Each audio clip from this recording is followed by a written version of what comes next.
May thy knife chip and shatter. On était censé supporter qui, ici? Paul Atreides, le sauveur, le combattant de la justice, ou Feyd-Rautha, le monstre, le produit pur de la cruauté Harkonnen? Facile. Bien sûr qu'on soutient Paul.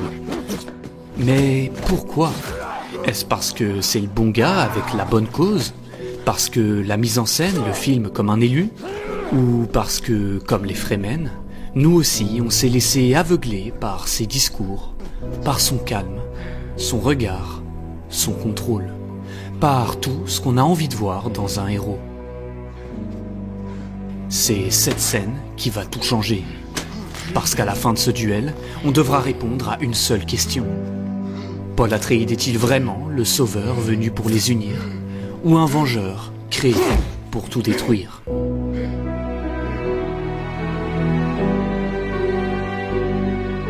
Notre histoire commence sur Arrakis, un monde de sable, de silence, de souffle et de tempête, un désert total, brûlant, indomptable.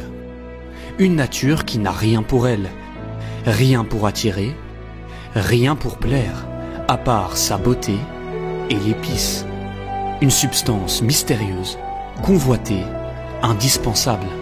Elle allonge la vie, décuple la conscience et contrôle l'univers. Elle génère conflits, richesses et convoitises. Arrakis est une planète parmi tant d'autres au milieu de l'univers. Mais pourtant, c'est la seule qui permettra de lier entre eux les différents responsables de la montée en puissance et la prise de pouvoir de Paul Atreides. Au cœur d'Arrakis, un peuple opprimé, les Fremen. Ils se cachent, fuient et luttent avec difficulté, pauvres aux yeux des autres, mais riches pour ceux qui respectent la nature. Pour survivre dans cet enfer de destruction et de vie indomptable, les Fremen n'ont pas le choix. Ils survivent, étudient le sable, écoutent le vent, vivent en harmonie avec le désert. Ils comprennent leur planète mais ne la contrôlent pas. Ils sont assez nombreux, mais restent désunis. Ils possèdent suffisamment d'eau, mais en subissent le manque. I'll never give your water away, not even for the dead. Car lorsqu'ils inventent des technologies pour vivre dans le désert, d'autres sont créées pour les en chasser.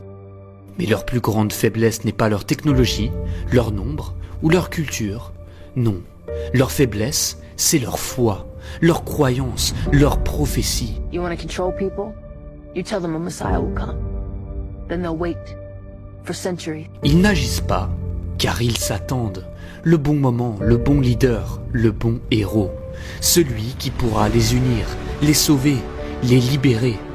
Et à ce moment-là, ils seront prêts à suivre, à tuer, à se rebeller et à obéir aveuglément, sans concession et sans remise en question. I am Paul Muad'Dib Atreides, Erudidina Heshidani, Melissan al-Gaib. Sans cette dévotion, Lisan al-Gaïb n'aurait jamais pu exister. Sans les Fremen, l'empereur ne tombe pas et la guerre contre les grandes familles n'existe pas. Les Fremen sont le peuple de la terre, mais ils ne sont pas seuls. Contre elles, deux puissances, venues du ciel, prêtes à s'entre-déchirer pour le contrôle de leur sol. D'un côté, la famille Atreides, loyale et puissante, aussi juste que crainte. Elle hérite d'un cadeau, d'une planète et d'un piège. The Emperor asks us to bring peace to Arrakis. House Atreides accepts. Atreides! Atreides! Atreides! Atreides! Atreides! Atreides! Là où les vestiges de la guerre entre les Harkonnen et les Fremen sont encore brûlants, les Atreides ont une ombre à faire disparaître, une réputation à bâtir et un peuple à convaincre.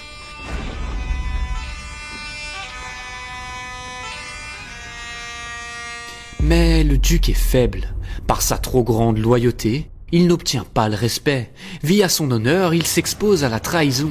Il obéit à l'empereur et celui-ci en profite et frappe dans l'ombre des Harkonnen. La famille Atreides ne disparaît pas chez elle, protégée, mais sur Arrakis, seule, et isolé. Et le duc meurt, mais son esprit, lui, survit, à travers Paul, son fils unique et héritier. Leto dirigeait avec justice, ordre et discipline, c'était un guerrier droit, respectable, intègre, et il transmet ses valeurs à son fils. Du moins, il essaye, car à sa mort, Paul il comprend les limites de la régence de son père et se promet de réparer les erreurs du passé. Les trahisons des alliés et un seul désir guide ses pas, la vengeance. You have to answer for my father. Sans la mort de Leto et de sa famille, il n'y a pas de Lisan al-Gaïb, pas de héros, de libérateur, pas de leader froid et motivé. Lorsque Leto meurt, Paul Atréide naît de ses cendres. Mais Paul ne naît pas que d'un seul père, d'un seul héritage, car sa mère, à l'opposé, est une Bene Gesserite. Elle manœuvre dans l'ombre, elle punit, planifie, complote. Là où les hommes règnent dans l'instant, les femmes de cet ordre manipulent le temps. Elles tissent les lignées, arrangent les unions, guident l'humanité en silence. Elles possèdent des dons, des pouvoirs, des secrets, et un but commun, créer l'élu. Alors elles se préparent, se protègent, elles murmurent aux oreilles des grandes familles, arrangent des mariages et organisent des trahisons. Elles créent des fausses prophéties, installent des idées partout dans l'univers, assurent leur future domination. That means the Bene Gesserit have been at work here. Planting superstitions. Preparing the way, Paul. Les hommes de pouvoir sont dans la lumière, mais leurs ombres appartiennent aux Bene Gesserit, l'ordre réservé aux femmes. Pourtant, malgré leur puissance, leurs limites sont réelles. L'élu doit être un homme, pas une femme. Il doit venir au bon moment, quand elles seront prêtes à le contrôler. Come here, kneel. Si Paul devient l'élu, ce n'est pas le fruit du hasard ou celui du destin. C'est la création d'un ordre puissant, un plan établi sur des milliers d'années et une erreur de calcul qu'elle-même n'avait pas su anticiper. Lisan al-Gaïb, c'était l'arme parfaite des Bene Gesserit, mais c'est aussi celle qui va finir par se retourner contre elle. Par arrogance, par imprudence, mais surtout par désobéissance. La mère de Paul désobéit. Elle devait donner naissance à une fille. Elle choisit d'enfanter un fils. Et par ce geste, elle bouleverse des siècles de plans. Paul grandit entre deux mondes, formé à la politique et à la guerre par son père. Il est entraîné aux arts mentaux et spirituels par sa mère. Il ignore ses plans, ses ambitions. Il ne comprend pas les enjeux. Il fait des cauchemars la nuit, doute de ce qu'il voit, de ce qu'il peut partager. Il apprend à utiliser la voix, même contre sa mère, mais ne s'entraîne pas. If you want it, make me give it to you. Use the voice. Mom, I just woke up. Paul est façonné, guidé, pas seulement pour gouverner, mais pour incarner une prophétie, un mythe, un sauveur. These people have waited for centuries for the Lisan al-Gaïb. They see you, they see the signs. Sa mère croit en lui, son père aussi, mais lui, il hésite. Il cherche des réponses sans même connaître les questions. Et cela reste vrai jusqu'à ce qu'il arrive sur Arrakis. Car ici, un plan l'attendait déjà. Une prophétie qui circule depuis des générations. Un messie est annoncé, un sauveur, né d'une autre étoile. Lisan al-Gaïb. Lisan al-Gaïb. Un titre, un message, une promesse. Shidgim Shari.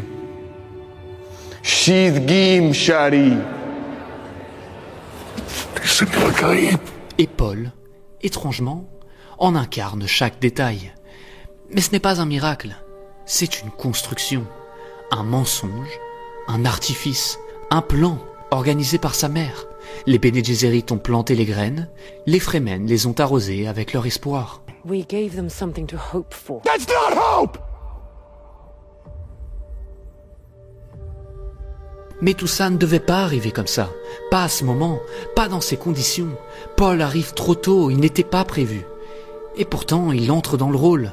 Car même si les Bene Gesserit assuraient la prophétie, que sa mère le formait à son destin forcé, que les Fremen étaient prêts, la seule personne capable de devenir Lisan al-Gaïb était bel et bien Paul Atréide lui-même.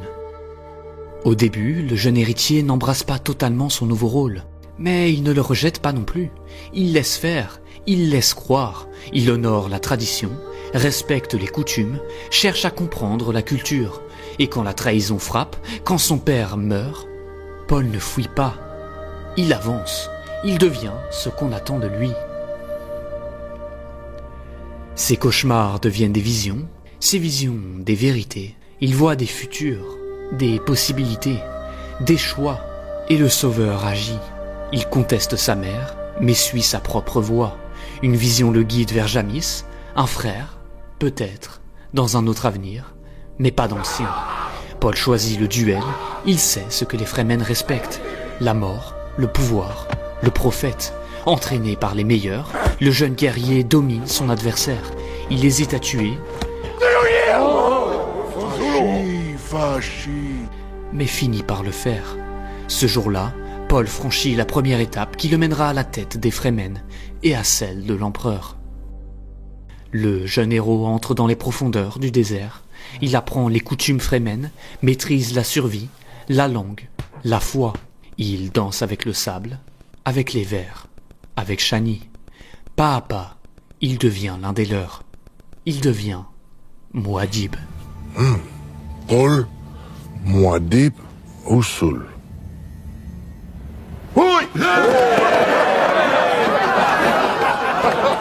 Il promet à Shani qu'il n'agit ni par vengeance, ni pour le trône, mais ses gestes trahissent ses mots. La guerre fait rage, la rébellion est prête, le peuple attend. Ils n'attendent plus qu'un signal, un discours, un leader. Paul entre dans la caverne, seul, il boit l'eau sacrée, et tout doute disparaît. Il voit, il sait, et surtout, il choisit. Seul, il ne joue plus la prophétie, il la devient. Face aux Fremen, son discours est parfaitement construit, son image est maîtrisée, sa voix est calculée, parce qu'il l'a déjà vu, déjà fait, déjà dit. But you think you could have a chance? Isnata Jahash. Shihochaosich. Son ascension est méthodique, structurée, mortelle. Les Fremen ont mis leur foi en lui, et Paul la transforme en puissance, dominante, inarrêtable.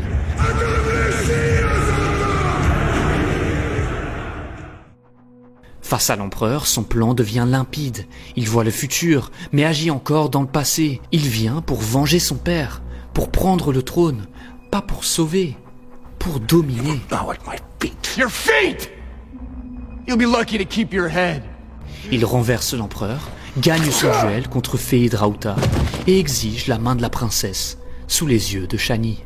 I'll take the hand of your daughter. Il est froid, méthodique, il rejette ses émotions.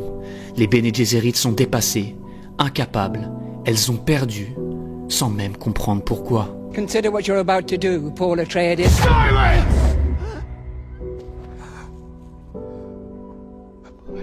Mais Paul ne s'arrête pas là. Il menace les grandes maisons, déclare la guerre. Il continue de parler au nom des Fremen, Gurney, mais il n'agit my que lord, pour lui. send a warning to all ships. If the great house is attacked, our atomics will obliterate all spice fields. Il ne sauve pas, il ne sauve plus. C'est déjà fait. Il prend, il gouverne, et s'il prétend agir pour le bien, il ne laisse aucune alternative. Il impose son futur. Et c'est là que tout bascule. Dune n'est pas l'histoire d'un héros. Frank Herbert n'y croyait pas. Il les craignait. Dune est un avertissement, une parabole sur l'illusion du salut, sur les faux prophètes, sur les hommes qui savent trop bien utiliser la foi des autres. Paul était-il vraiment l'élu, ou l'a-t-il simplement prétendu? Et si c'est le cas, quelle est la différence? A-t-il agi pour les Fremen ou pour sa propre vengeance? Le résultat est le même, mais les intentions changent tout. Et alors, une dernière question se pose. Vaut-il mieux vivre dans l'espoir et céder son destin à un guide qui saura en tirer profit? Ou vivre dans le désespoir et mourir avec la peur d'être à jamais seul? L'un unit, l'autre détruit. L'un apaise, l'autre libère. Mais aucun des deux ne sauve vraiment. Alors peut-être que la vraie voie n'est ni celle de l'aveuglement, ni celle du renoncement. Peut-être que le seul chemin, c'est d'espérer sans se soumettre et de douter sans renoncer.